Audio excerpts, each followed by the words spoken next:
पूर्वजों से ग्राम परंपरा को जीवित रखने के लिए आज भी यह भूमि आपके समक्ष स्पष्ट दृष्टिकोण से आप देख सकते हैं कि मात्र यही भूमि हमारे पास शेष है, क्योंकि आप लोग भी, आपके बच्चे भी उसमें जो है कार्यरत होंगे।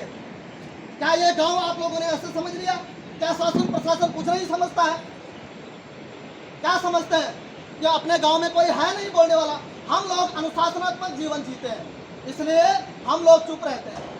अगर आप अन्य मुल्कों में जगह जाते तो यहाँ अभी पत्थरबाजी हो रही होती सर, मौका नहीं मिलता।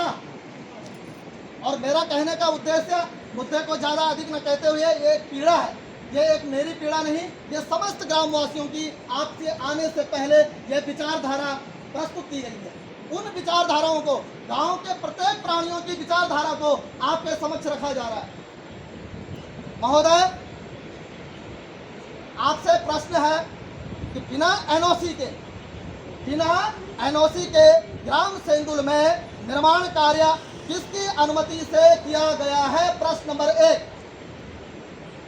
ग्रामोत्थान रीट परियोजना ग्राम विकास विभाग, जो कि सुनने में आ रहा है, खंड विकास अधिकारी द्वारा ग्राम सेंदुल की भूमि का अनापत्ति प्रमाण पत्र बिना ग्राम पंचायत सेंदुल की सहमति के, बिना जो एनओसी आपके माध्यम से जिलाधिकारी टीरी गढ़वाल को प्रेषित की गई है, क्या बिना ग्रामवासियों एवं ग्राम पंचायत सेंदुल को अवगत कराए बिना अनापत्ति प्रमाण पत्र बन सकता है?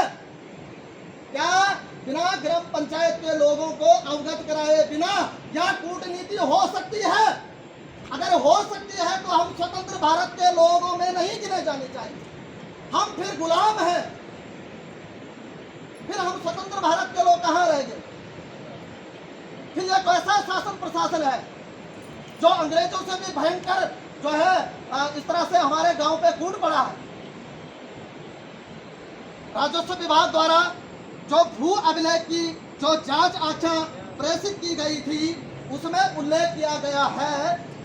मैठाणी जी, जो आज आपकी बैठक हुई, क्योंकि वीडियो के ब्लॉक के जो अधिकारी यहाँ पे आए थे, कर्मचारी आए थे, क्या निष्कर्ष निकला उसका? सर, वीडियो सर ने बहुत अच्छी बात करी उन्होंने, और उन्होंने जो है बड़ी गंभीरता से हमारी बातों को सुना, और उनका कहना ये था कि भाई हमें जो पत्र प्राप्त हुए हैं उसी के माध्यम से हमने कार्य योजना को आगे बढ़ाया। तो अगर ग्रामवासी अगर नहीं चाहते हैं कार्य होना तो हम इसको आज ही बंद कर देते हैं। तो उनका सीधा कहना ये था कि अगर जो है ग्राम पंचायत अगर चाहेगी तो हम कार्य को आगे बढ़ाएंगे, अगर नहीं चाहेगी तो हम नहीं करेंगे। तो समस्त ग्रामवासियों की और तरफ से स्पष्ट रूप से मना किया गया है। अच्छा मैठाणी जी, एक सवाल है जो अक्सर जनता भी जानना चाहती है कि जब विकास होता है तो कुछ ना कुछ नुकसान होते हैं, तो फिर आखिर आप लोग विरोध क्यों कर रहे हैं?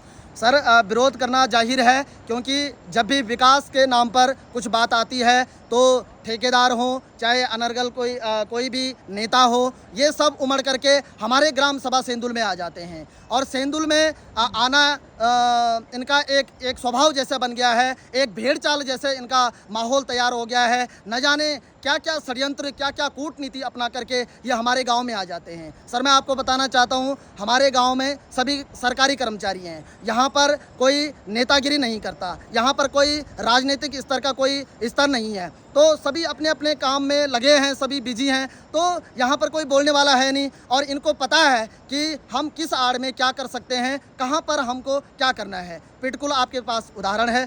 तो इस तरह से विकास के नाम पर ये लोग केवल सेंदुल गाँव को ही देखते हैं। अगर इन्हें पूछा जाए कि भाई हमारे गाँव में नेटवर्क की समस्या है, तब ये कहीं दिखाई नहीं देते।